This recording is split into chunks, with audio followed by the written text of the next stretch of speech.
रमेश भाई ओझा जी, आदरणीय मुनि जी महाराज और तमाम संतजन और आगंतुक महानुभाव, आप सबका अभिवादन। बड़ा अच्छा लगा आप सब लोगों के बीच में आकर के। सुरेंद्र शर्मा जी तो खैर एक मुकाम हासिल कर चुके, हम तो नई पीढ़ी के लोग हैं और वैसे भी हम तो क्या लिखेंगे, तुलसी, सूर, कबीर, मीरा, ऐसा सब कुछ लिख के जिनके लिखे हुए को भी हाथ धो करके हाथ लगाना पड़ता है। क्या बात है, वाह वाह वाह वाह वाह वाह। तो हम तो बहुत छोटी हस्ती हैं, बहुत थोड़ा समय आप लोगों का लूँगा। एक तो हम आभारी हैं कि आपने इन कवियों को आमंत्रित किया, क्योंकि कला की स्थिति इन दिनों महाराज बड़ी दयनीय है। बिरजू महाराज तक च्यवनप्राश बेच रहे हैं।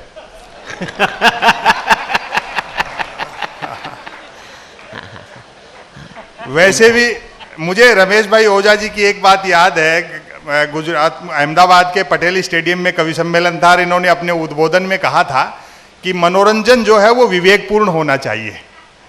7-8 साल पुरानी बात है, तो कोशिश करेंगे ऐसे। बहुत थोड़ा समय आप लोगों का लूँगा, क्योंकि ज़्यादा बोलने का काम हमने आजकल दिग्विजय सिंह जी को सौंप रखा है।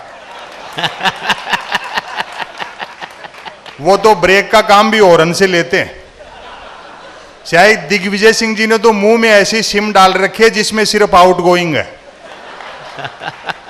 वो महाराज क्या करे, अब हमारी तो मजबूरी है। अब आपको तो मनमोहन मिल गए, हमें तो मनमोहन सिंह से काम चलाना पड़ रहा है। आप तो गंगा के तट पर बैठ करके मनमोहन की आरती कर लेते हो, हमें तो मनमोहन सिंह की रोज करनी पड़ती है। और उस आदमी की करनी पड़ रही है जो एक शब्द नहीं बोलता। मनमोहन सिंह जी के प्रधानमंत्री बनने से पहले महाराज मैं भाग्य को नहीं मानता था।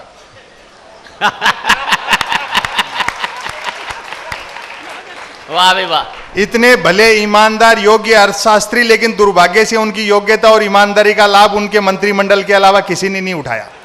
क्या बात है, वाह वाह वाह वाह वाह। मनमोहन सिंह जी प्रधानमंत्री होकर के भी प्रधानमंत्री लगते नहीं है।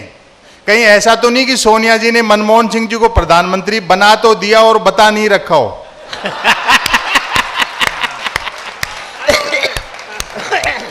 वाह भाई वाह।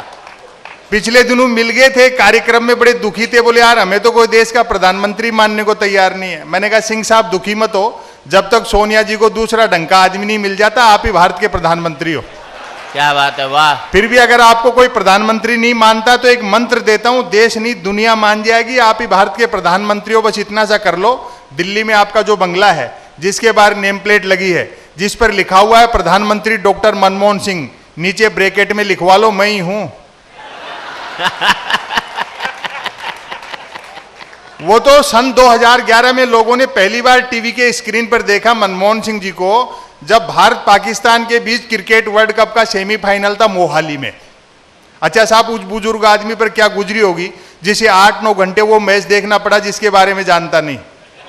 बढ़िया बात है, वाह वाह। लेकिन सोनिया जी भी वो क्रिकेट मैच दिखाने मनमोहन सिंह जी को जानबूझकर ले गई थी। कल को कोई भारतीय खिलाड़ी बेईमानी कर लेता तो माफी कौन मांगता। फिर उन्होंने देखा एक बुजुर्ग ना समझ का समय कैसे कटेगा, तो तब के प्रधानमंत्री पाकिस्तान के गिलानी साहब एक ना समझ उन्होंने पाकिस्तान से बुलाए।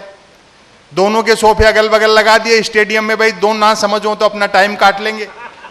जैसे आज की शाम हम मनमोहन सिंह जी बोले गिलानी साहब आप भी कैसी मजाक कर रहे हो, गोल तो क्रिकेट में होता है। वाह वाह वाह वाह वाह वाह वाह वाह। तो चीजें क्या है, समय के हिसाब से बदलती हैं, परिवर्तन जरूरी भी है। हालांकि अभी अन्ना हजारे, बाबा रामदेव और अरविंद केजरीवाल तमाम लोगों के आंदोलन चल रहे हैं। ये अलग बात है कि आंदोलनकारियों ने बदलाव के लिए गांधी के हथियार तो उठा लिए, लेकिन उनका इस्तेमाल गांधी की तरह नहीं कर रहे। क्या गांधी ने सहारे के लिए लाठी उठाई थी, इन्होंने कंधे पे धर ली, और इतने गुस्से में रहते हैं कि जिसको मारने दौड़ते हैं उससे आगे निकल जाते हैं। लेकिन जो हो महाराज, देखो ऋषिकेश की तपोभूमि पर कहना चाहता हूं, बाबा रामदेव ने योग के क्षेत्र में तो क्रांति कर दी, और आदमी को योग करना भी चाहिए, क्योंकि योग करते रहने से आदमी का शरीर इतना लचीला हो जाता है कि इमरजेंसी में किसी भी महिला के कपड़े पहनो फिट आते हैं।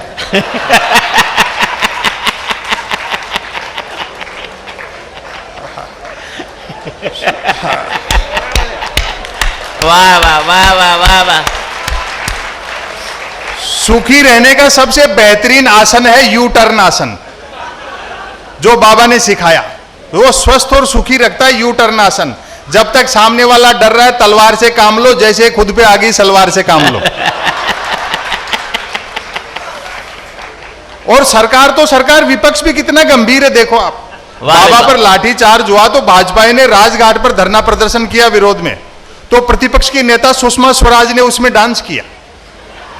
वो टीवी के माध्यम से डांस आपने भी देखा होगा, व्यंग अच्छा लगे तो समर्थन करना।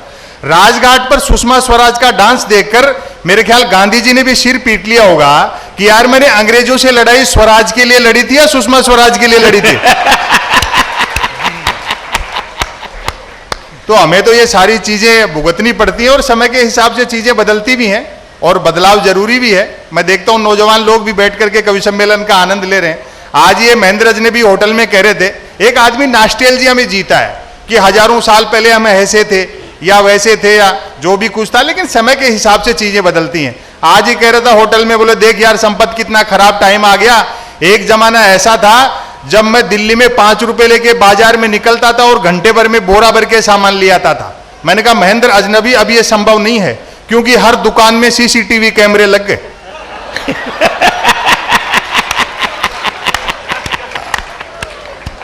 वाह भाई तो समय के हिसाब से चीजें तो बैठती हैं। बेटा आप लोग भी बैठ जाओ। हाँ, बच्चों की यही समस्या है जी, पहले तो उनको बोलना सिखाओ और बाद में चुप रहना। हाँ, ये जो पुलिस अधिकारी हैं अगर कोई जगह बैठ जाए तो पीछे जो लोग खड़े हैं उनको दिक्कत हो रही है। हाँ, उनको दिक्कत हो रही है, बैठ जाओ आप लोग। लेकिन अब क्या, टेलीविजन की दौर में ऐसे ही बच्चे हैं, संवेदनहीनता का समय चल रहा है। टेलीविजन के स्क्रीन पर बम ब्लास्ट में मृतकों की संख्या और क्रिकेट का स्कोर साथ साथ देखते हैं। क्या बात है, वाह वाह वाह वाह वाह वाह। तो अब इनकी भी क्या गलती है। मुझे ध्यान है इंटरवल में एक छोटा बच्चा घर आ गया तो पीछे पीछे उसकी टीचर आ रही थी। घर में घुसते ही दादाजी ने टोक दिया पोते को, बेटा छुप जा, देख पीछे पीछे तेरी टीचर आ रही है। पोता बोला दादाजी मैं क्यों, आप छुपो, क्योंकि आपके मरने की कहकर के तो छुट्टी लेके आया हूं। क्या बात है, वाह वाह वाह वाह। तो ऐसे दौर में हम सब लोग जी रहे हैं। बात कर रहे थे शर्मा जी प्रेम की, संस्कार की। एक जमाना ऐसा था जब मैं भी प्यार प्रेम की कविताएं लिखता था, जब तक अक्लदार नहीं निकली थी। उबासी के बहाने भी किसी लड़की के दांत दिख जाते तो मैं 5-7 गजलें लिख मारता था, भले ही वो उबासी मुझको देख करके ले रही होती थी। और एक निवेदन कर दूं, बड़ी संख्या में माताएं बहनियां बैठी हैं।